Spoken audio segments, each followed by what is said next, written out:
उधर ऋषि द्रुम गुफा के द्वार पर तो पहुंच गए, लेकिन शैतान के प्रहरी सिंह से लड़ना ऋषि के लिए कठिन था। संत वनी चुड़ैलों ने उस सिंहों के बारे में सब बता दिया था। ऋषि ने उनसे सीधे लड़ना अपनी मौत को बुलाने जैसा समझा। ऋषि ने सोचा कि यदि बाहर ऐसे शेर हैं तो गुफा के अंदर तो शैतानों की कितनी भयंकर शक्तियां होंगी।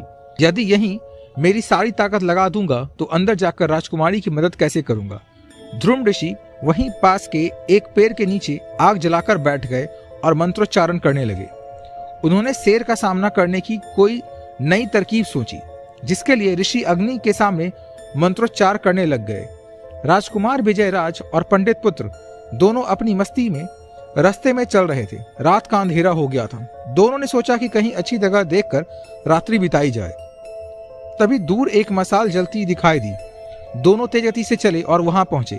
देखा कि वहां एक झोपड़ी थी और एक बुढ़िया बाहर बैठी थी। पास ही चारपाई पर एक बुजुर्ग असहाय से लेटे थे। झोपड़ी में रोने की आवाज आ रही थी। पंडित पुत्र ने माता जी को नमस्कार किया और अपना परिचय दिया। राजकुमार के बारे में जानकर माता जी ने उनको वहां रुकने की सहमति दे दी। जलपान के पश्चात पंडित पुत्र ने पूछा, पंडित पुत्र, माता जी अंदर रोने की आवाज सी सुनाई दे रही है। बुरा न मानना, लेकिन मैं जानना चाहता हूँ। बुजुर्ग महिला, बेटा क्या बताऊं, मेरी बेटी है, पता नहीं उसको क्या बीमारी है, हमेशा अजीब सा व्यवहार करती है। उसके व्यवहार के चलते जमींदार ने हमें गांव से बाहर निकाल दिया। पंडित पुत्र, ओह, फिर आपने किसी वैद्य को दिखाया? महिला, बहुत से वैद्य को दिखाया, लेकिन कोई समाधान नहीं हुआ। पंडित पुत्र, क्या मैं मिल सकता हूँ आपकी बेटी से?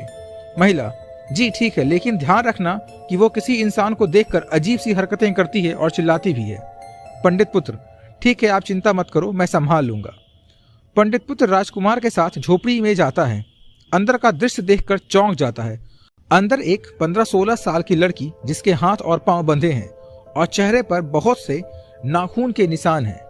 पंडित पुत्र और राजकुमार को देखते ही वो छटपटाने लगी और चिल्लाने लगी। पंडित पुत्र मन में कुछ मंत्र बुदबुदाता है और लड़की शांत हो जाती है। फिर राजकुमार को पंडित पुत्र कान में कुछ कहता है और राजकुमार बाहर चला जाता है।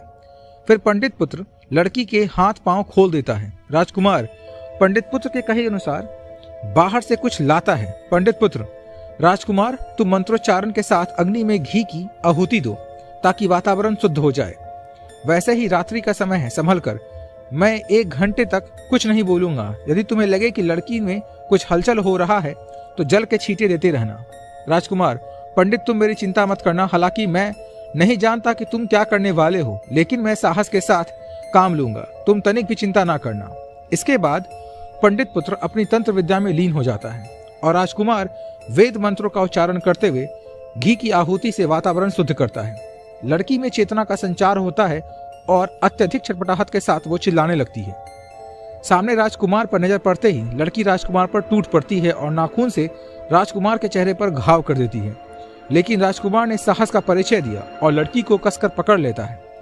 कुछ समय के बाद लड़की शांत हो जाती है और निढाल होकर गिर जाती है। 1 घंटे की तंत्र साधना के पश्चात पंडित पुत्र आंखें खोलता है तो वो लड़की तुरंत होश में आ जाती है। पंडित पुत्र की तरफ झपटते ही राजकुमार लड़की पर जल की छींटे देना शुरू कर देता है। बाहर बैठे लड़की के माता पिता बेहाल हो जाते हैं। राजकुमार बाहर जाना चाहता था, लेकिन पंडित पुत्र ने इशारे से रोक लिया। लड़की फिर निढार हो जाती है। अब पंडित पुत्र और राजकुमार दोनों ने लड़की के चारों तरफ जल की एक रेखा बनाई और बाहर आए। लड़की के माता पिता को संभाला। पंडित पुत्र, माता जी अब आप चिंता मत करिए, सब कुछ ठीक हो गया है। बेटा, महिला, बेटा क्या हुआ था मेरी बेटी को? पंडित पुत्र, माता जी एक बात बताओ, क्या आपके परिवार का कभी किसी साधु से मिलन हुआ था? महिला, हाँ, पहले गांव में एक संत रहते थे जो हमेशा हमारे घर पर ही खाना खाते थे और मेरी बेटी ही उसे खाना खिलाती थी। लेकिन क्या हुआ? पंडित पुत्र, माता जी हर संत के रूप में दिखने वाला जरूरी नहीं कि अच्छा इंसान हो। कुछ ढोंगी भी होते हैं और अपने स्वार्थ के कारण किसी नादान और भोले इंसान को गलत राह पर ले जाते हैं या उन्हें आपकी पुत्री की तरह प्रताड़ित करते हैं। महिला, मैं समझी नहीं। पंडित पुत्र, आपकी पुत्री को किसी ढोंगी साधु के द्वारा शाप मिला हुआ था। महिला, लेकिन मेरी बेटी ने ऐसा क्या गलती किया जिसके कारण उसे शाप मिला? पंडित पुत्र, माता जी गलती कुछ नहीं, लेकिन कुछ लोग अपने स्वार्थ के लिए किसी और को परेशान करते हैं। तंत्र विद्या का गलत उपयोग करके वो लोग शैतान ताकत हासिल करने की चाह में ऐसे नादानों, बालकों या फिर भोले भाले लोगों को अपना शिकार बनाते हैं। महिला, अब क्या होगा बेटा? पंडित पुत्र, अब सब ठीक है, आप चिंता ना करें, हमने आपकी पुत्री को अब ठीक कर दिया है। महिला, बेटा आपका यह ऋण मैं कैसे चुकाऊं? पंडित पुत्र, माता जी आप अपना आशीर्वाद दीजिए कि हमें रास्ते में किसी मुसीबत का सामना करने की हिम्मत मिले, और कुछ नहीं चाहिए। महिला, बेटा भगवान आप दोनों को सदा खुश रखें, आप विश्राम करो, मैं खाना बना देती हूँ। राजकुमार, जी माता जी, बहुत भूख लगी है, जरा जल्दी बना दो। और पंडित पुत्र ने रात्रि में वही विश्राम किया और प्रातःकाल नित्य क्रिया से निवृत्त होकर फिर अपने मार्ग पर चले। राज्य के अब निकट पहुंच गए थे। उधर ऋषि द्रुम अब तपस्या में लीन थे और सिंह गुफा के द्वार पर खड़ा पहरा दे रहा था। गुफा के अंदर एक काल कोठरी में कोने में डरी सहमी हुई राजकुमारी बैठी रो रही थी। कुलसी का अत्याचार अब दिन प्रतिदिन बढ़ रहा था। चुड़ैलें आती और राजकुमारी के घावों को नाखूनों से कुदेरती। राजकुमारी चिल्लाती और चुड़ैलें हंसती, अट्ठास करती। पिछले 3 दिन से राजकुमारी ने कुछ भी खाया नहीं था। गुफा में उसे तामसी खाना दिया जाता था। राजकुमारी को मंजूर नहीं था वो खाना। खाना ना खाने पर कुलसी और अधिक सताती, लेकिन राजकुमारी ने कहा कि तुम मेरे शरीर को यातना दे सकती हो, वश में कर सकती हो, लेकिन मेरी अंतरात्मा, मेरे हृदय को तुम कभी किसी बुरी प्रवृत्ति के लिए तैयार नहीं कर सकती। महल में बिरप्पा राजकुमारी के वेश में कैद खाने में था। अपनी कुटिल सोच को सार्थक करने का भरसक प्रयास कर रहा था। एक तरफ चक्रधर का हाथ काटकर मानव सेना को ही अपंग कर दिया और दूसरी तरफ कैद में सभी कैदियों को शैतानी शक्तियों से मंड दिया। रूप बदलना और अदृश्य होना जैसी विद्या उनको सिखा दी। ऋषि द्रुम ने मंत्रोच्चारण से मायावी हिरणों का झुंड जंगल में प्रविष्ट कराया। एक एक करके हिरण गुफा के द्वार के सामने से गुजरने लगी। सिंह अब हिरण को देखकर मचल गए। बहुत समय के बाद अपना शिकार देखकर सिंह बेकाबू हो गए। एक सिंह ने हिरण के पीछे दौड़ लगाई तो हिरण कुलांचे भरता भाग गया। तभी दूसरा हिरण सिंह के सामने आकर खड़ा हो गया। सिंह ने जोर से दहाड़ मारी। गुफा के सभी सिंह उस दहाड़ को सुनकर द्वार पर आ गए। सामने हिरणों का झुंड देखकर सभी दहाड़ने लगे। एक सिंह ने हिरण के पीछे दौड़ लगाई तो हिरण भागने लगे। उसे देखकर सभी सिंह हिरणों के पीछे दौड़ने लगे। चूंकि हिरण तो मायावी थे, जो संत द्रुम की चाल थी। सभी हिरण जंगल से बहुत दूर निकल गए और उनके पीछे सारे सिंह भी। द्रुम अपनी योजना में कामयाब हो गए। जैसे ही गुफा में प्रवेश करने लगे, चमगादड़ जो संत बना हुआ था उसने उन्हें रोका। चमगादड़, महात्मा, आपके साथ रहने के बाद मैं सत्य और असत्य, बुराई और अच्छाई को समझ गया हूँ। अब इस गुफा के बारे में मैं आपको सब सच बताता हूँ। आप अब सीधा गुफा के अंदर प्रवेश करने की कोशिश ना करें। द्रुम, अच्छा हुआ तुमने अच्छाई को पहचाना, लेकिन गुफा में अब क्या भय? सिंह तो द्वार पे है ही नहीं और मेरे हिरण इतनी जल्दी उन्हें वापस आने भी नहीं देंगे। चमगादड़, महात्मा जी, मेरे अंदर जैसे बहुत से लोग हैं जिन्होंने चमगादड़ और चुड़ैलों के रूप लेकर अलग अलग एक प्रकार की दुनिया बना रखी है। राजकुमारी भी अंदर है। ऐसे में हमें सोच समझकर अंदर जाना है। द्रुम, बताओ तो फिर हमें क्या करना चाहिए? चमगादड़, महात्मा जी, अंदर जाते ही एक चमगादड़ों का झुंड हम पर हमला बोलेगा। मुझे तो वो लोग जानते हैं। उन्हें पता है कि मैंने नया रूप ले रखा है, लेकिन वो लोग आपको भी पहचान लेंगे कि आप उनकी दुनिया से अलग हैं।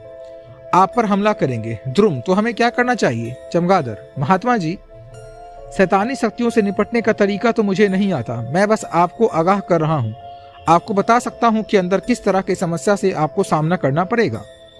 द्रुम, शैतानी शक्तियों का तोड़ तो तंत्र विद्या के द्वारा होता है और मुझे तो मंत्र साधना आती है। इस तरह की गलत विद्या का अध्ययन मैंने कभी नहीं किया है। चमगादड़, फिर आप कैसा सामना करोगे? ध्रुव, महाशय, अब तो मुझे बस किसी तरह राजकुमारी तक पहुंचना है। मुझे नहीं पता कि अब क्या होगा, लेकिन मुझे बस राजकुमारी की चिंता है। चमगादड़, महात्मा जी, मैं आपकी एक मदद कर सकता हूँ, यदि आप चाहो तो। ध्रुव, किस प्रकार की मदद? तुम जो भी कुछ जानते हो शीघ्र बताओ। चमगादड़, मैं आपको अदृश्य होने का मंत्र सिखा सकता हूँ। ध्रुव ऋषि ने कुछ सोचा, लेकिन ये सवाल यह था कि कैसे भी राजकुमारी तक पहुंचना था और किसी प्रकार से उनकी सहायता करनी थी। चमगादड़, मैं आपको अदृश्य होने का मंत्र सिखा सकता हूँ। ध्रुव ऋषि ने कुछ सोचा, लेकिन सवाल यह था कि कैसे भी राजकुमारी तक पहुंचना था। तो फिर किसी भी प्रकार की सहायता मिले तो लेना ध्रुव ऋषि के लिए बुरा नहीं था। सोचकर ऋषि ने हाँ कर दी। चमगादड़ ने ऋषि को बताया कि रात्रि के समय तंत्र विद्या की साधना करने से ज्यादा कारगर होती है। ऋषि के मन में अब धैर्य रखना थोड़ा मुश्किल था, लेकिन उन्होंने यह भी पता था कि सब कुछ सोच समझकर करना होगा। जल्दीबाजी में लिया गया निर्णय किसी मुसीबत में फंसा देता है, यह ऋषि जानते थे। चमगादड़ ने ऋषि को सामने बैठाया और अपनी तंत्र साधना आरंभ की। उधर राजकुमार और पंडित पुत्र अब जंगल में पहुंच गए थे। एक हिरन अचानक तेज दौड़ते हुए उनके सामने से निकला। उसके पीछे सिंह भी था। पंडित पुत्र ने अचानक कहा, पंडित पुत्र रुको राजकुमार, जरा संभल कर। राजकुमार, क्या हुआ दोस्त? पंडित पुत्र, दोस्त इस जंगल में माया अपना काम कर रही है। मतलब? पंडित पुत्र, मतलब कि इस जंगल में कुछ ना कुछ गलत हो रहा है। अभी आपने रास्ते में एक हिरन को दौड़ते हुए देखा। राजकुमार, हाँ दोस्त, लेकिन उसके पीछे सिंह भी तो था। वो अपना शिकार कर रहा था। हिरन जान बचाने के लिए भाग रहा था। पंडित पुत्र, नहीं दोस्त, वो हिरन मायावी था और वो अकेला नहीं है, उसका पूरा झुंड है। यहाँ तक कि वो सिंह उसके पीछे आया था, वह भी सामान्य सिंह नहीं था। राजकुमार, तुम कहना क्या चाहते हो? पंडित पुत्र, अपनी सारी पंडिताई यही झाड़ोगे? जरा मुझे भी तो बताओ, मुझे क्यों डरा रहे हो? पंडित पुत्र, नहीं दोस्त, यह मजाक का समय नहीं है। रात्रि होने वाली है और इस जंगल में हमें भयानक चीजें देखने को मिलेगी। तुम संभल कर चलना। दोनों मित्र हाथ पकड़कर चलने लगते हैं। पंडित पुत्र की नजर प्रतिपल इधर उधर दौड़ रही थी। उसको आभास हो गया था दोनों मित्र गुफा के नजदीक पहुंच गए। बाहर दो ऋषि साधना में लीन थे। राजकुमार, मित्र, यह जंगल में संत लोग कौन है? सुना है कि प्रखर साधु जंगल में ही मिलते हैं। कहीं ऐसा ही तो हम नहीं देख रहे हैं? पंडित पुत्र, नहीं मित्र, मुझे माया की बू आ रही है। मैंने पहले ही कहा था। राजकुमार, चलो पास चलकर देखते हैं। पंडित पुत्र, हाँ, लेकिन जरा संभल कर। राजकुमार, निश्चिंत रहो, तुम्हारे साथ इतना तो सीख ही गया हूँ। दोनों मित्र सावधानी से ऋषि के समीप जाते हैं। ऋषि ध्रुम साधना में लीन थे। उनको चमगादड़ ने अदृश्य होने का मंत्र सिखा रहा था। पास की गुफा को देखकर राजकुमार उत्सुक हो जाता है। अपने मित्र से पूछता है, राजकुमार मित्र, यह गुफा कैसी है? पंडित पुत्र, मित्र, यह गुफा मुझे साधारण गुफा नहीं लगती। मेरी शंका सही है मित्र। राजकुमार, क्या किया जाए? ऋषियों को साधना से जगाना भी पाप है। पंडित पुत्र, मित्र, सही कहा। हम ऋषियों की साधना में व्यवधान नहीं डालेंगे, लेकिन गुफा के अंदर जरूर जाएंगे। मुझे लगता है कि इस गुफा में बहुत बड़ा राज है। राजकुमार, क्या हम अंदर जाएं? पंडित पुत्र, हाँ, लेकिन जरा संभल कर। आप मेरे पीछे रहना राजकुमार। राजकुमार, ठीक है। दोनों मित्र गुफा में जाते हैं। अभी अंदर प्रवेश किया ही था कि एक चमगादड़ तह रफ्तार से आया और पंडित पुत्र पे नाखूनों की तरह चुभ गया। पंडित पुत्र गिर गया। तभी राजकुमार चिल्लाने लगा। एक चमगादड़ों का समूह ने राजकुमार को घेर लिया। पंडित पुत्र ने एक मंत्र पढ़ा और राजकुमार की तरफ फूंक मारी। सभी चमगादड़ राख में बदल गए। लेकिन अब उनको समझ में आया कि अंदर बहुत खतरा है। पंडित पुत्र, राजकुमार, यह गुफा शैतानी ताकत के लिए एक बड़ी झील है, लेकिन यहाँ कोई इंसान कैद है। राजकुमार, मित्र, क्या तुम पता लगा सकते हो? मुझे तो इस बारे में कोई ज्ञान ही नहीं है, लेकिन अब हमें क्या करना चाहिए? पंडित पुत्र, मित्र, हम आगे जरूर जाएंगे, लेकिन हमें हर कदम पर खतरा मिलेगा। आप घबराना मत। राजकुमार, हाँ मित्र, हो सकता है अंदर किसी को हमारी सहायता की आवश्यकता हो, लेकिन तुम चिंता मत करो, मैं बिल्कुल नहीं डरूंगा। दोनों मित्र गुफा में आगे चलने लगे। उधर बीरप्पा ने कैदखाने के सभी कैदियों को इतना शक्तिशाली बना दिया कि अब वो किसी भी सेना का सामना कर सकते थे। बीरप्पा ने कहा कि जो भी सैनिक आपको राज परिवार का वफादार लगे उसको मार डालो, और जो आपको अपनी तरफ आता दिखाई दे उसे अपने साथ मिला लो। जब कैद खाने के प्रहरी कुछ ही दिनों में एक एक करके मरने लगे, ना राजा को कुछ समझ में आ रहा था, ना ही चक्रधर को। चक्रधर ने कहा कि हो सकता है कि राजकुमारी को हमने कैद रखा है तो माता रानी का प्रकोप राज्य पर हो रहा है, क्योंकि आखिर माता रानी की कृपा से ही हमको संतान पैदा हुई थी। वैभवराज भी सोच में पड़ गए। मंत्रिमंडल से विचार विमर्श के पश्चात राजकुमारी को आजाद कर दिया गया। बीरप्पा अब खुश हो गया। राजकुमारी के रूप में अब वो आगे की योजना में जुट गया। महल में एक सेना ऐसी रहती थी जो विकट समय में कुछ भी हो, लेकिन राज परिवार के किसी भी सदस्य के लिए जान प्राण भी गंवा सकती थी। उस सेना का प्रत्येक सिपाही कुशल प्रशिक्षित योद्धा था। बीरप्पा को पता था कि ना वो सेना कभी राज परिवार से घात करेगी और ना ही उस सेना को आसानी से जीता जा सकता है। कैद खाने में दी गई शैतानी ताकत का इस्तेमाल यहाँ करूंगा तो बाकी की योजना के लिए भी उनको सैनिक चाहिए, क्योंकि राजा की सेना भी बहुत बड़ी थी। उधर ऋषि ध्रुव ने अपनी आंखें खोली और चमगादड़ से कहा कि गुफा में कोई मनुष्य गया है, उस पर खतरा आ सकता है, हमें शीघ्र गुफा में चलना चाहिए।